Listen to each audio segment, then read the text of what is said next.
again, Indonesia having 218 million people that love football. I think the Indonesia national team bring a lot of, players from the outside, and I think their experience as well. We're just gonna have a good match, of course. Bukannya marah atau kecewa, pelatih Saint Kitts and Nevis malah bikin konferensi pers jadi ngakak. Setelah dilibas timnas Indonesia, ia justru kebingungan melihat pemain nomor 7 yang masih muda tapi menghancurkan pertahanannya tanpa ampun. Suasana Stadion Utama Gelora Bung Karno malam itu terasa berbeda dari biasanya. Ribuan supporter memenuhi tribun dengan energi yang seolah tak pernah habis, menciptakan atmosfer megah yang langsung menekan mental lawan sejak peluit awal belum ditiup. Laga FIFA Series 2026 bukan sekadar pertandingan uji coba biasa, melainkan panggung pembuktian wajah baru timnas Indonesia di bawah pelatih anyar, John Hertman. Sorotan utama justru datang setelah pertandingan usai, ketika pelatih Saint Kitts and Nevis, Serrano, memberikan pernyataan yang mengundang perhatian. Dalam konferensi pers, ia terlihat masih sulit mempercayai apa yang baru saja disaksikannya di lapangan. Kekalahan timnya bukan hanya soal skor, tetapi tentang perbedaan kualitas permainan yang menurutnya terasa sangat mencolok. Ia mengaku sejak menit awal sudah merasakan tekanan luar biasa dari skuad Garuda. Intensitas permainan Indonesia dinilainya jauh di atas perkiraan tim pelatihnya sebelum datang ke Jakarta. Menurutnya, ritme permainan Indonesia membuat para pemain Saint Kitts and Nevis tidak memiliki waktu untuk berpikir. Serrano bahkan menyebut permainan Indonesia berada di luar logika pertandingan yang ia bayangkan sebelumnya. Kecepatan transisi, koordinasi antar lini, serta agresivitas pressing membuat timnya kesulitan mengembangkan permainan. Ia mengakui timnya seperti selalu terlambat satu langkah dalam setiap duel. Pernyataan paling menarik muncul ketika ia menyoroti seorang pemain muda bernomor punggung 7. Beckham Putra menjadi nama yang terus ia ulang dalam sesi konferensi pers tersebut. Pelatih lawan itu terlihat benar-benar terkejut dengan performa sang pemain muda. Menurutnya, sulit dipercaya pemain yang terlihat sangat muda mampu bermain dengan ketenangan dan efektivitas setingkat pemain senior Eropa. Ia bahkan bercanda sambil mengatakan bahwa Beckham terlihat seperti bocil, tetapi bermain seperti striker berpengalaman yang sudah lama tampil di level internasional. Serrano menilai pergerakan tanpa bola Beckham menjadi masalah terbesar bagi lini pertahanan timnya.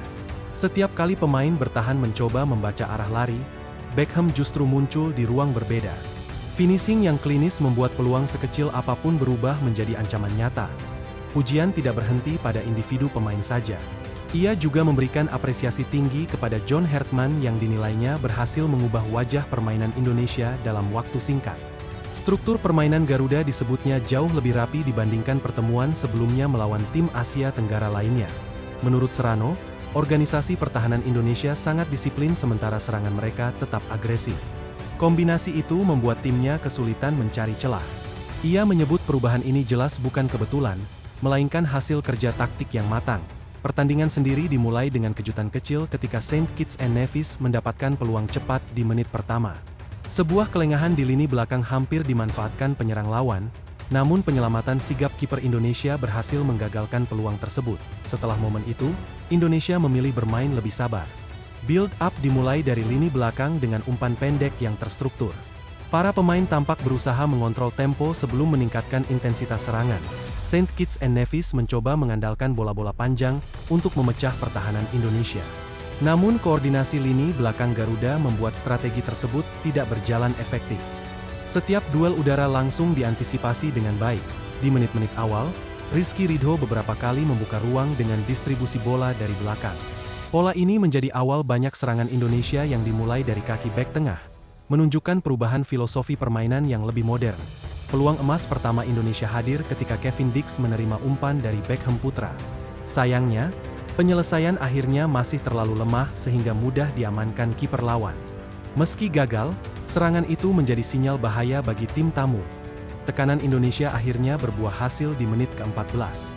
Beckham Putra melakukan solo run yang memukau sebelum mengecoh kiper dan menceploskan bola ke gawang. Stadion GBK langsung meledak dalam sorak-sorai supporter. Selebrasi Beckham yang penuh emosi menjadi simbol kepercayaan diri pemain muda tersebut. Ia melakukan selebrasi khas yang sebelumnya pernah ia tunjukkan di level klub, seolah menegaskan bahwa panggung timnas bukan beban baginya. Gol tersebut membuat Indonesia semakin percaya diri.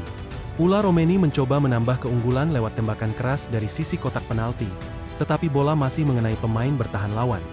Kontroversi sempat muncul ketika pemain Saint Kitts and Nevis diduga melakukan handball saat menghalau tembakan Indonesia. Para pemain sempat melakukan protes, namun wasit memutuskan pertandingan tetap dilanjutkan tanpa penalti. Dominasi Indonesia kembali terlihat ketika Beckham mencetak gol keduanya.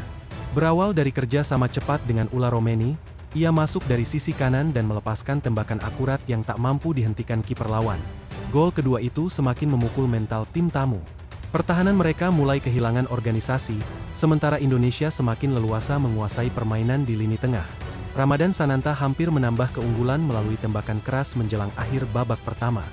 Namun bola justru mengenai rekan setimnya sendiri sehingga peluang emas tersebut terbuang. Ketegangan meningkat ketika pelanggaran keras terhadap Sananta membuat wasit mengeluarkan kartu kuning bagi Mervin Lewis.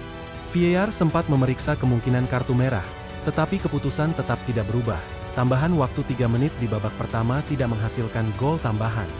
Indonesia menutup paruh pertama pertandingan dengan keunggulan 2 gol tanpa balas dan kontrol permainan yang solid. Di luar pertandingan, cerita menarik datang dari Justin Hubner yang menjadi pemain terakhir bergabung dengan skuad. Banyak spekulasi muncul sebelum akhirnya penjelasan datang dari sang tunangan, Jennifer Koppen. Dalam sesi live TikTok, ia menceritakan bahwa Hubner mengalami kendala teknis saat penerbangan dari Belanda menuju Jakarta. Pesawat yang ditumpanginya sempat batal terbang karena masalah teknis yang ditemukan sebelum lepas landas. Situasi tersebut membuat Hubner harus menunggu cukup lama di bandara sebelum akhirnya dijadwalkan ulang dengan penerbangan lain. Jennifer mengaku sempat merasa cemas memikirkan keselamatan sang pemain. Ia bahkan mengatakan dirinya bersyukur penerbangan dibatalkan karena bisa saja risiko lebih besar terjadi jika pesawat tetap dipaksakan terbang. Momen itu menjadi pengalaman menegangkan bagi keduanya. Meski datang terlambat, Hubner tetap berhasil bergabung dengan tim dan mengikuti persiapan jelang pertandingan. Namun banyak pengamat memprediksi ia belum akan dimainkan penuh karena faktor kebugaran. Di sisi lain, Ulla Romeni mengungkapkan kebahagiaannya kembali membela Indonesia. Ia menyebut suasana tim saat ini terasa seperti keluarga yang saling mendukung satu sama lain. Menurutnya, komunikasi antar pemain berjalan sangat baik, baik pemain lokal maupun diaspora. Hubungan yang hangat di luar lapangan disebutnya berpengaruh besar terhadap performa di pertandingan. Romeni juga memuji pendekatan John Hertman yang aktif berbicara langsung dengan pemain. Energi positif yang dibangun pelatih dianggap membuat seluruh skuad merasa dipercaya dan termotivasi. Menariknya, Hertman bukan sosok asing bagi Saint Kitts and Nevis. Ia pernah menghadapi tim tersebut saat melatih Kanada dan berhasil meraih kemenangan tipis kala itu. Kini, dalam pertemuan berbeda bersama Indonesia, hasilnya terasa jauh lebih dominan. Hal ini memperlihatkan perkembangan signifikan dalam pendekatan taktik yang ia terapkan bersama skuad Garuda. Kemenangan ini menjadi sinyal kuat bahwa Indonesia sedang memasuki fase baru.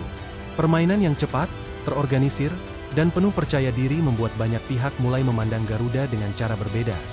Reaksi pelatih lawan yang terlihat takjub menjadi bukti nyata perubahan tersebut. Indonesia bukan lagi tim yang hanya mengandalkan semangat, tetapi juga struktur permainan modern. Malam di GBK pun berakhir dengan euforia panjang. Supporter pulang dengan senyum lebar, sementara para pemain membawa kepercayaan diri besar menuju laga berikutnya di FIFA Series 2026. Dan bagi banyak penonton, pertandingan ini bukan sekadar kemenangan, melainkan pertanda bahwa masa depan timnas Indonesia sedang bergerak menuju level yang lebih tinggi.